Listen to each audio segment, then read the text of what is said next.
So we have a ton of people saying, hey, Anthony, what's up with the 3-year-olds? What's the plan? I know you sold some horses.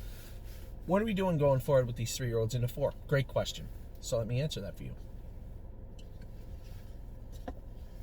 Of the horses we're racing, if they can do in the class they're doing or looking like they're coming forward, we will keep them.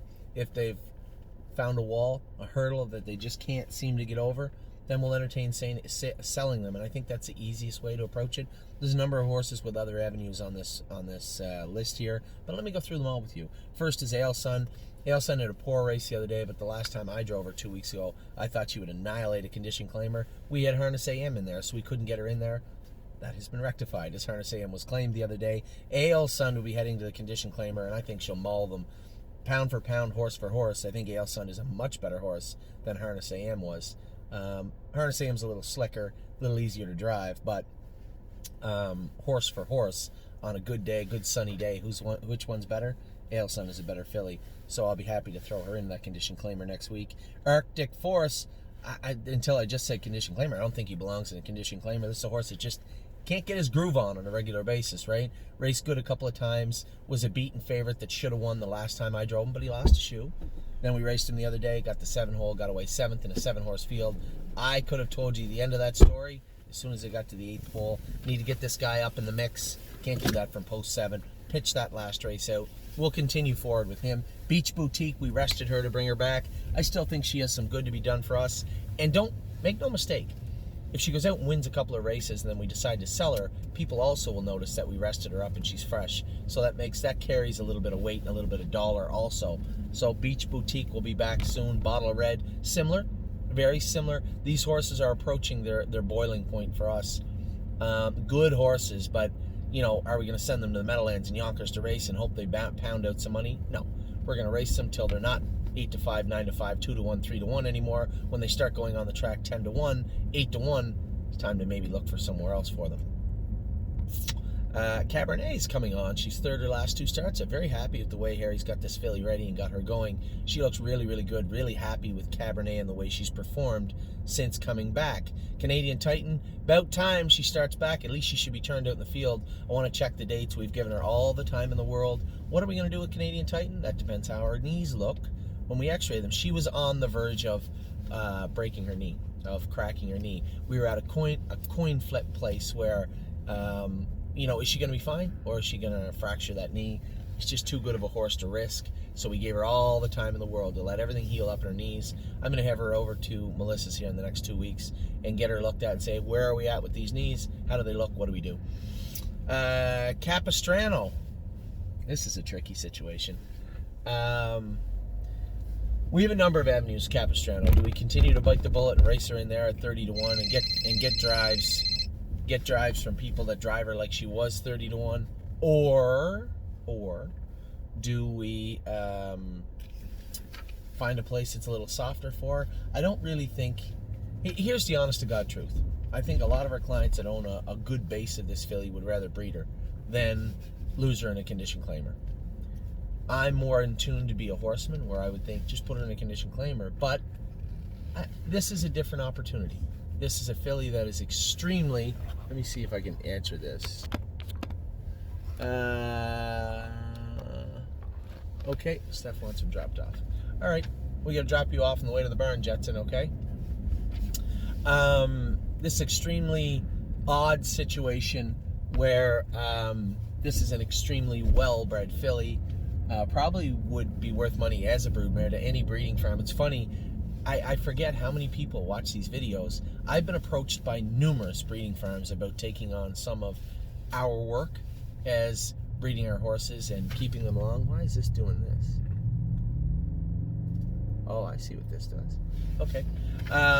In regards to taking on some of our horses and breeding them and boarding them, just good marketing. But it just makes me, it always surprises me how many people watch what we're saying. So I gotta watch what I'm saying sometimes, I guess, guys. So when it comes to Capistrano, here's a sound, beautiful filly, had a great 2-year-old season, had an equally horrible 3-year-old season. That doesn't change her breeding, doesn't change the fact that she took a 2-year-old mark of 53 and made $40,000. Oliver. Doesn't change, it doesn't change any of that. So again, we're in a bit of a tenuous situation. So I'm going to have to ponder that for the rest of the week and decide what we're going to do moving forward with Capistrano. Compass Rose DC races for $75,000 next Saturday. We're going to try to freshen her up, gave her a week off. We're going to train her up in the race bike real hard this week and have her ready for Sunday. She's still going to find a tough crew. There's no, she's going to win. It's a tough bunch. But she raced well at Northfield Park her last start that we raced her there, and I suspect she'll race good again this time. So Compass Rose DC is racing for $75,000 next week. Now, don't believe me, just watch. I took a lot of flack. I said this in an earlier video. Putting this horse in the condition claimer, that's where he belongs. I just don't see a way around that. And for the people that, out there that maybe were upset with me, I apologize. I just didn't think it was going to be a problem. It's as simple as this. We need our horses. It's hard enough to win races. But when you handcuff yourself from the start going out on the track 13, 14, 15, 20, 30 to 1, it's no fun. Because what happens is, and as Kevin said the other day, it's impossible to win in 53 from 10th when you're at the quarter in 30 seconds. You're right. But it's impossible to leave into some speed with a longer shot. I would, but I can't really blame James for not. And it puts Kevin in a really tough spot, puts me in a tough spot, puts James in a tough spot, and most of all, it puts, don't believe me, just watch, in a terribly tough spot. So why don't we do what's right for the horse? Put him in where he can win. And that's exactly what Kevin did. I said, let's just get back to putting them in where they can win. So that's where Don't Believe Me, Just Watch is going. That's where he is. I believe he's racing tonight. I suspect he'll do very well. For the people out there that say, well, he'll be claimed, I guess I have nothing to gain by saying this. He will not be claimed. But all I have to do is lose, because if he's claimed, I'm wrong, which I don't think he will be. But I'll say it. He's not going to be claimed. Where are we going here? Globe Trotting is Indigo and Dayton. We had a tough time getting this filly in. Tim trained her up in 2 minutes the other day, so she's relatively tight. Heading into Dayton. She'll be hopefully heading to Indiana soon enough. I spoke to Irv Miller the other day. Many of you may not know this, but Irv Miller is now a client of ours. He owns 1/4, and his partner owns 1/4, so Irv Miller theoretically owns a half of Spend That Money's Brother by Swan for All that we bought. Spent was his name. A lot of people say, why did he sell out so quick? That's why. He was grossly underpriced. If you looked at my pre-sale video, I told you we couldn't afford him, and he went for 11. So it's not that shocking that he sold out right away. I'll Play It Alone. I'll be qualifying him Thursday this week. I think we got him right where we needed him to be. Maybe 1 week early. I see they still went 53 or 54 a couple of weeks ago. Those horses got to be getting tired by now. This horse, Tim said, trained in 57 the other day, trained great. So I'll qualify him in 56 in a piece, and then he'll be ready to rock. I took a big chance with this guy. I know I put a lot of people, including myself, on a spot saying, we're going to rush the condition claimer. I just think with all the money and all the wins he can put together in those classes, he has to do it first. But it just made sense just to wait a month with him. Miss Brampton Beast is getting very ready to go again now. Now, Kevin told me November 1st for the other ones. I assume she fits the same schedule. Let's see how that turns out this week for Miss Brampton Beast. Muscle Chrome is back going now. You guys keep saying, why are you bothering with her? I own a lot of shares of her, and I plan on breeding her. That's why. So I think that's probably worth being upfront with everybody about. I don't know who I'm going to breed her to. I don't know what I'm going to do. For those of you also that don't know that, I bought the Walner breeding in Lexington to use for one of our mares. I just don't know which one yet. That was $17,000 US, which is down from his stud fee, I believe, which is $25. The only hiccup is you only get the breeding this year. If you can't get her in full, you lost your money. So it's a big gamble, but an $8,000 upside to start with. We get her in full, you're plus $8,000, hopefully, anyway. So, Nancy Allison, same thing, really. I thought he maybe stepped on a wheel with her last night, but I've stepped on enough wheels, I can't really be angry or fault him. But I thought that's what had happened. You know, that maiden class last night, that entire race was much of an abomination. And Nancy fit in. Listen, we all know what's going on here. I was hoping to get a 2-year-old or a 3-year-old mark on Nancy. If we don't. I'll simply just breed her. You know, that's a filly that, so just to set the table, this isn't me just losing my mind and, you know, Nancy Allison's unraced sister had a Walner, I'm always thinking, put it that way, had a Walner foal sell for $75,000 or $70,000 on day 3 at Lexington. So when the Walner breeding came up, we have a sister, same family. That was an Andover, this one's a Donato. Not a huge stretch between two. If we get a good-looking filly out of Nancy Allison by Walner, could be a lot of money there. So that was my plan. I don't know what we're going to do. At some point, I'm going to pull the pin on either her racing career or this idea. I suspect it'll be the first.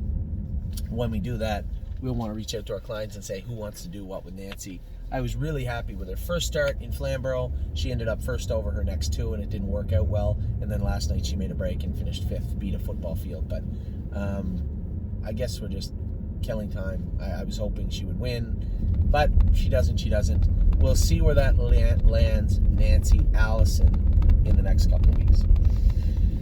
Need your opinion? I thought she should have done better, but she did pace 52 in a piece last night. The problem I have with her, she's never really consistent, is she? I'd like to find a class where you can race her in a consistent manner. I think we know where that could be. We'll find a class for Need Your Opinion now. Somebody pointed out she does fit the Harvest Series. You're right, she's entered in it. We paid her into it. Let's see how Nancy does in the coming weeks in the Harvest Series. I think we owe it to her to at least race her in there. Path of Totality, another filly that was ready to go in March and doesn't look her greatest right now. I'm not breeding her, although she's fantastically bred. This is a filly who is very, very well bred, but I'm not to where I want. I think her best racing's ahead. She does have a little chip that was in her knee forever. Is it bothering her? I don't know, maybe. If she was tired, I would entertain the idea of taking that chip out. That would give her time off right through to when we take the corks off. So it makes sense. We could do that. No problem. I could be down for that. But as far as racing, I think she's going to be a very good 4-year-old for us. This is a filly that when she starts to put on some of that aged horse mass and muscle strength, I think she could be any kind of filly. I really like what I've seen from her. She's had flashes where she was very impressive. Let's see where this road leads with Path of Totality. She's Indigo this week. If she races flat and poor, then we'll have a different discussion. I think she'll come out and race very well, though. We'll see. Really Blue Chip's back training now. I'm really liking the weight they got on this filly. Really, really impressed with the way Really Blue Chip has looked. I haven't seen her go, but I've heard how she's training, and I actually got to see her in person. I'm going to see her again here in a minute, but really happy with the way that Really Blue Chip looks. Rooney Blue Chip got about a 2.5-week hiatus. We couldn't get him in to go. He's in to go at the Meadows on Tuesday. I suspect he'll be good. Might be a little short. I think he'll love the Meadows. We'll see how Rooney Blue Chip races on Tuesday. Spend That Money will be in to go this week at the Meadows also. She's been very good. Very, very happy with the way... Yeah, buddy? You what, buddy? You forgot your phone. A real phone? Can we drop it off to you tomorrow at school or whatever? Would that be okay? Okay. So Spend That Money is in to go. We'll be in to go this week at the Meadow. She's sharp. She's ready to go. Really interested to see what Spend That Money is going to do this week. She's back sharp and sound and ready to rock, as they say. Spirited Dio, we entered her at Dayton. The class didn't go. Geez, this came out of nowhere where we couldn't get her in to go. I hope and suspect somebody said, well, what if we put her in at the Colts and Geldings on Monday? It's a good idea. I'm going to have to run that by Tim, see if he wants to do that.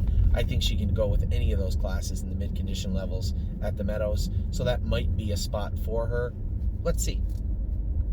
Trafalgar, here's another filly that I think is going to be a very nice 4-year-old for us. I'm not so sure that she has to be relegated to Canada, but I think we'll probably race her in the Harvest Series a couple of times, decide what we're doing. If she stays sharp throughout the fall, great. If it looks like she's getting a little tired, then we can address that also. But I think she'll be a decent 4-year-old for the stable.ca wherever we decide to race her. Watch Avenue and Zeb Sunshine will be coming back in another week. Kevin just wanted to freshen them up a little bit for the winter meet at Mohawk. I think that was a smart move, and I think there'll be much, much better horses for it. Be sounder, sharper, and ready to go for the fall. So those are 3-year-olds. That's what's going on with them. You'll notice there's some names missing from them. Those horses were sold. Harness AM was claimed. Johan was sold. I think there was one more. Doesn't matter. We will retain the horses that are on this list. I don't think will be sold for a little bit. You know, is a horse like Arctic Force going to be moved at some point? Possibly. Any of these horses could be moved, but they're effective animals right now. So we're going to see if we can work out a schedule for them for the fall into the winter, and if it comes a little tight, where they're going on the track at 10 or 12 to 1 and we don't have another spot for them, then we'll most definitely entertain maybe selling those horses. So that's where we're at with the 3-year-olds. I'll be back with the 2-year-olds in just a second.